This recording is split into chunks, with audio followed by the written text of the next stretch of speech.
سورۃ الحشر یہ مدنی صورت ہے، اس کے اندر 24 آیات ہیں۔ نبی کریم صلی اللہ تعالی وسلم نے سورۃ الحشر کی فضیلت بیان کرتے ہوئے ارشاد فرمایا کہ جو شخص سورۃ الحشر کی تلاوت کرے جنت، جہنم، عرش، کرسی، زمین و آسمان، ہوا، بادل، پرندے، چوپائے، درخت، پہاڑ، سورج، چاند اور فرشتے اس کے لیے اللہ تبارک و تعالیٰ سے دعا کرتے رہتے ہیں اور اس کے لیے اللہ تبارک و تعالیٰ سے استغفار یعنی مغفرت طلب کرتے رہتے ہیں۔ نبی کریم صلی اللہ تعالیٰ علیہ وسلم نے ارشاد فرمایا جو شخص اس دن جس دن اس نے سورۃ الحشر کی تلاوت کی، قرات کی، اس دن اگر وہ مر گیا یا اس رات کو مرا تو حضور نبی کریم صلی اللہ علیہ وسلم نے فرمایا مات شہیدہ، وہ شہادت کی موت پائے گا۔ اسی طرح دوسری حدیث ہے، نبی کریم صلی اللہ علیہ وسلم نے فرمایا جو شخص صبح کے وقت 3 مرتبہ اعوذ باللہ السمیع العلیم من الشیطان الرجیم یہ تلاوت کرے اور اس کے بعد سورۃ الحشر کی آخری 3 آیات واللہ الذی لا الہ الا هو عالم الغیب والشہادہ یہ آیات حضور نے فرمایا قرات کرے، اللہ تبارک و تعالی اسے 70,000 فرشتوں کے سپرد کر دیتا ہے، وہ اس کی حفاظت بھی کرتے ہیں، اس کے لیے اللہ تبارک و تعالیٰ سے دعا بھی کرتے ہیں حتیٰ کہ شام ہو جاتی ہے۔ اور اگر وہ اسی دن مرا حضور نے فرمایا مات شہیدہ، وہ شہادت کی موت پائے گا۔ اور اسی طرح اگر وہ شام کو یہ عمل کرتا ہے تو شام سے لے کر صبح تک 70,000 کے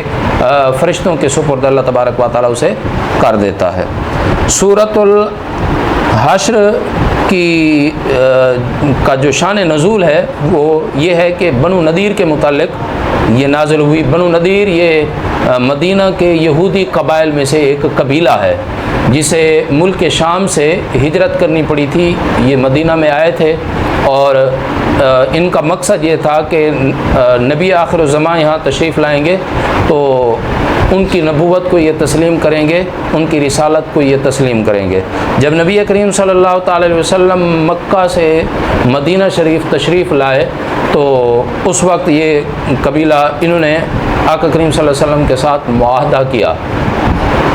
جس میں معاہدے میں سب سے بڑی شک یہ شامل تھی کہ جو آپ کا دشمن ہوگا وہ ہمارا دشمن ہوگا، ہم آپ کا ساتھ دیں گے، آپ ہمارا ساتھ دیں گے، یعنی خیر کے کاموں کے اندر۔ تو پھر اس کے بعد وقت گزرتا گیا، جب غزوہ بدر رونما ہوا تو انہوں نے نبی کریم صلی اللہ تعالی وسلم کی شان کو دیکھا کہ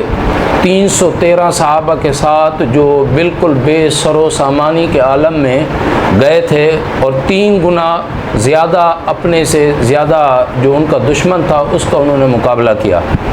اور اس مقابلے میں اللہ تبارک و تعالی نے ان کو فتح نصیب فرمائی۔ تو یہ بنو نذیر آپس میں کہنے لگے کہ ہاں یہ وہی واقعی سچے نبی ہیں اللہ کے۔ تو یہ حضور صلی اللہ علیہ وسلم کی صداقت کے قائل ہوئے، بہرحال حضور پر ایمان نہیں لائے۔ اس کے بعد غزوہ احد ہوا تو اس غزوہ احد کے اندر بظاہر مسلمانوں کو ذرا سی جو پسپائی ملی تو اس پر یہ تردد میں پڑ گئے، شک کرنے لگے اور نبی کریم صلی اللہ علیہ وسلم اور مومنین سے عداوت کرنے لگے، حتیٰ کہ انہوں نے جو حضور سے معاہدہ کیا ہوا تھا اسے توڑ دیا۔ ان کا سردار تھا جس کا نام تھا کعب بن اشرف، یہ اپنے 40 یہودی ساتھیوں کو لے کر مکہ گیا اور وہاں جا کر اس نے حضرت ابو سفیان جو اس وقت تک مسلمان نہیں ہوئے تھے ان کو بھی بلایا، کعبہ شریف کے غلاف کو پکڑ کر ان 40 اور 40 80 لوگوں نے یہ عہد کیا کہ تم لوگ لشکر لے کر آؤ گے، ہم تمہارا ساتھ دیں گے اور پھر اس کے بعد ہم مسلمانوں کے خلاف جنگ کریں گے۔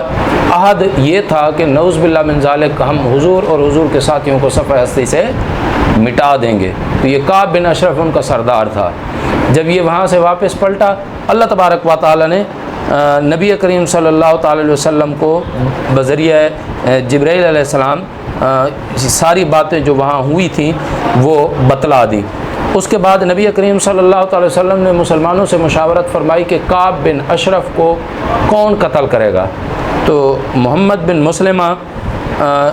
یہ جو ہے اس کا قریبی ساتھی بھی تھا اور کعب بن اشرف یہ اس پر اعتماد بھی کرتا تھا۔ تو انہوں نے ذمہ داری لی کہ میں پھر یہ طویل واقعہ آگے آیت کے تحت آئے گا تو انشاءاللہ اس پر سیر حاصل